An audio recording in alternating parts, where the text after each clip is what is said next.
I'm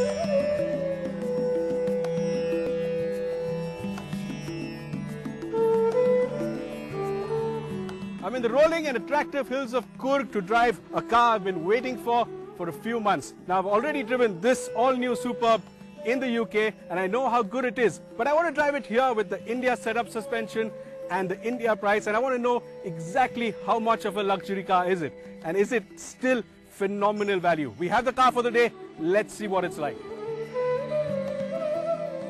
What I really like about this car, as against the earlier Superb, is the sharp, confident detailing.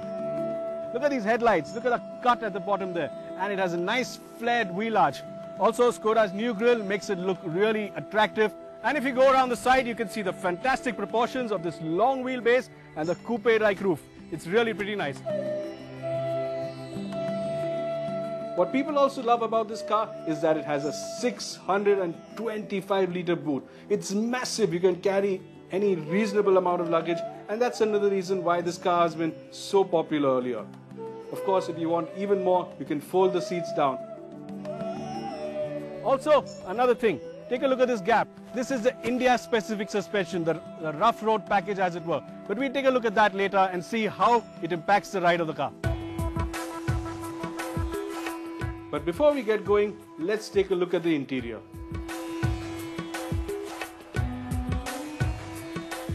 The Superb's calling card has always been seat comfort, especially at the rear, where the seats are large and offer good support. The cabin on this car is even wider than the earlier car, and that means you can sit three abreast with a bit more comfort. The center seat, however, isn't very comfortable. And then there's a large central tunnel. The rear air conditioning vent has the temperature control, and that's great, but there's no blower control and no vents in the B-pillar either. So the cabin does tend to get a bit stuffy unless you adjust the blowers up front correctly. The Indian Skoda comes with a variety of engines and gearboxes. The 1.8 petrol puts out a strong 177 bhp and comes mated to either a manual 6-speed gearbox or a 7-speed twin-clutch DSG. The 2-litre diesel comes with only a 6-speed twin-clutch or DSG and develops 174 bhp. The Superb is available in 5 versions and 2 basic trim levels, Style, which is the lower one, and Lauren and Clement, the more luxurious one.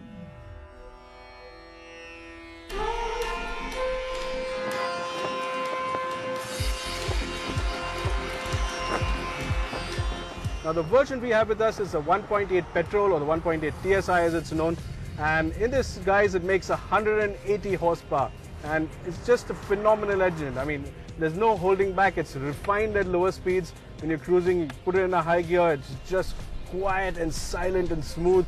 And then when you want to open it up, you take it down the box, you put your foot down, and it becomes quite a snarly, smooth beast that just throws you forward. Really one of the best 4-cylinder engines around. Refined and powerful, the engine serves up a nice shot of torque as soon as you get off the line, and it feels ever ready to serve up power. What's also really nice is the way the 7-speed DSG works with the engine. It's almost perfectly mated, really nice and slick and smooth at low speed, fast when you want it to be. There really aren't too many things you can complain about. Okay, when you're really pushing it, it is a bit hesitant to downshift right at the point you want, but then the Superb isn't a sports car and we shouldn't expect it to drive like one. This car is meant for cruising, and that is something it does incredibly well. Now the earlier Superb, despite its size, was really nice to drive. It was sharp, it was incisive, and it felt like a much smaller car. This car, because it's been softened and because it's been tuned to make it ride well, isn't really as nice in corners. It's a bit too comfortable when you throw it into a corner, and it rolls a bit, it feels a bit soft. Of course, it still is a bit of fun, you still do get a bit of enjoyment, but it isn't that really nice, sharp to drive Superb we had earlier. Most of its owners, however, will relish the back seat experience, the more important seat in this car. And that's where the Superb excels. What's also impressive is just how well this car rides. Now, I've just driven over some really fairly decent sized bumps, but the car is just flat. It just soaks up everything. There's a soft layer of the suspension that eats up the bumps, and unless you go over some really big and hard, sharp edge bumps, this thing is really one of the best riding cars you can have. Not too much pitching, just flat and great ride quality. Fantastic job. But it's not just the ride quality. The Superb was always liked because it offered as much space as cars twice its price, and it does that even better on this new version. Of course, the most important seat in the house is the back seat. Loads more legroom in this new car, lots of more width, and of course, as ever, a great comfortable seat. Lots of thigh support, good support for the lower back.